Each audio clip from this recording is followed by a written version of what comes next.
If you're applying to tech sales jobs, stop redoing your resume, stop redoing your cover letter, because that is not what lands you interviews. It hasn't been working, so why do you keep doing it? For crying out loud, in this job market, you have to get super creative to land your job. Apply this playbook I'm about to give you. It took me 6 months to put together in my job hunt, and it works. It's tried and true, so you can save 6 months of trial and error and follow my footsteps and land your job in the next couple of months. The first part of this is creating a professional LinkedIn resume cover letter template. Now, what I mean by that is translate your experiences into the sales world.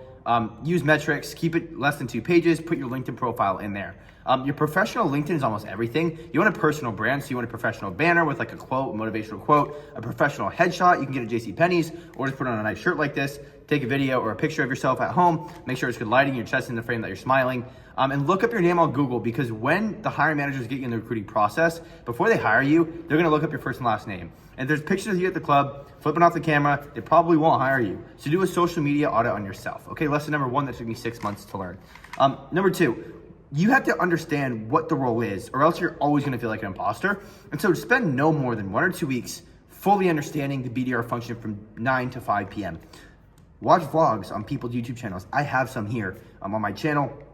You really wanna understand what it looks like to be a BDR so that you know this is what you wanna do. Does it fit into your 5-10 year plan? Because if it doesn't, they're gonna see that in the interview process. They're gonna ask you, why do you want this job? And if it's just, I heard it was easy, or I wanna make money, or I like talking to people, they're not gonna hire you. I learned that the hard way, you guys. Make sure you set a 5 to 10 year plan, and this aligns perfectly with it, and why. Why do you want this job? What is it you're looking for, right? Know your why, that's almost everything. Number 3, learn how to succeed on the job. Before you start the actual job hunt, you need to learn. Once you understand what it looks like, you need to learn and understand how to cold call, how to prospect effectively, how to write an effective cold email. And there's tons of YouTube content on this stuff for completely free. You don't have to buy a $500 bootcamp to learn this stuff. It might take you a little longer to weave through the cracks, but I can't list out every single video I have. Just scroll through my channel. I have videos how to cold email, how to cold call, everything. My last video is how to crush the mock cold call, which is how to cold call people. So once you understand the hard skills, you also want to learn the soft skills. And this is why that's so important.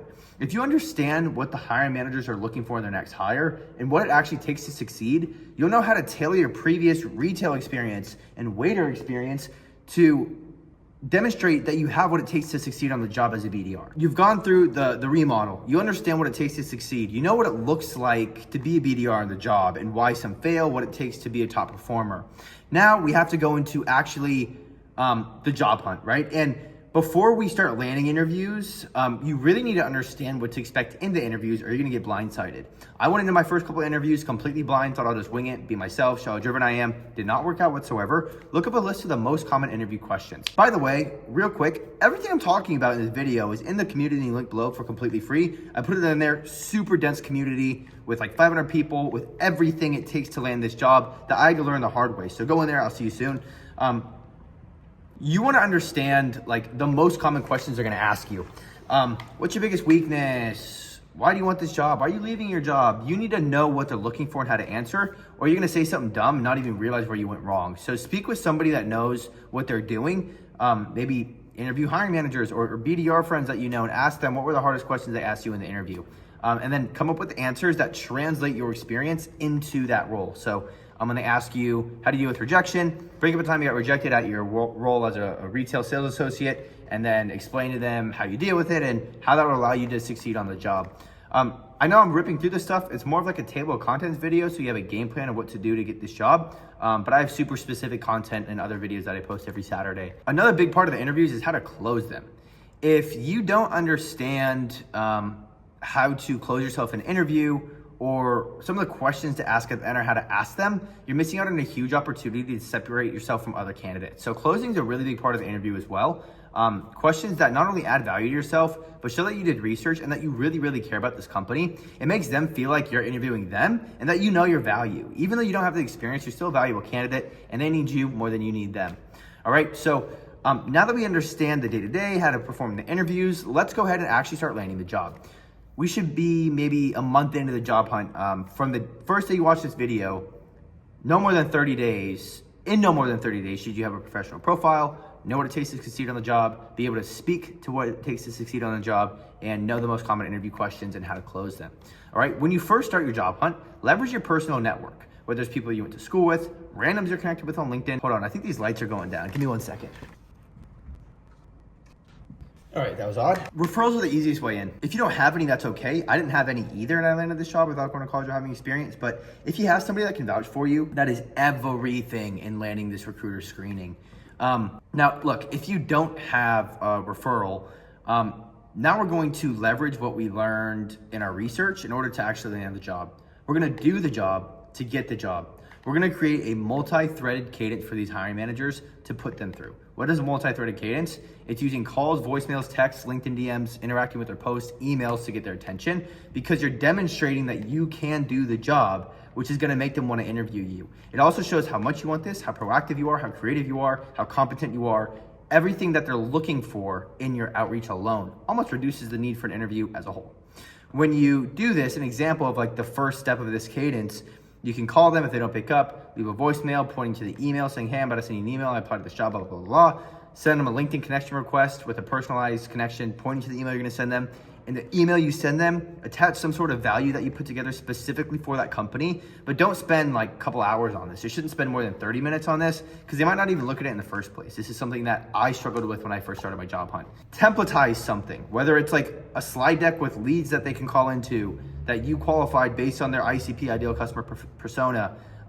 Maybe it's a cold call script you generated for that company specifically, or a recording of you going through a mock cold call, something specific to that company, and then attach a video of yourself in that email and demonstrate how cool of a person you are. Make them want to work with you, okay?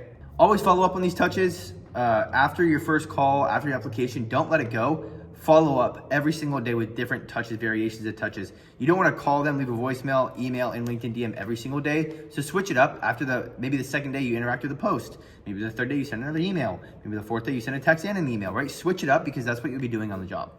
Now, once you land your interview, the only way that you can, like, we already got to the point, right? We stood out from the people that might have experience because we showed them how much we care about this job. We sent them very detailed, thoughtful, valuable information to get here. Now, getting into the interview, really hard to stand out from somebody that might have experience, right? So how do you do that? You come to the interview more prepped than anyone they're talking to. Know who they sell their product to, their pain, their responsibilities, intent signals that prove why they might want to buy from your company. Memorize a couple case studies. Know everything about their product. Speak with a couple sales reps to get this information. Ask them about their company, their experience. The only way you stand out from these other candidates is coming to this interview more prepped than anyone to show that you really care about this, you really understand the role, and you already showed that a little bit. Like, that's how you got here because you did your outreach, so you have to keep that going. Now, in the interview, of course, you have to close and follow up. Thank you emails are a must. Every single time you interview with somebody, send them a thoughtful, detailed, personalized thank you email, and also send them a handwritten note. This is what did it for my company.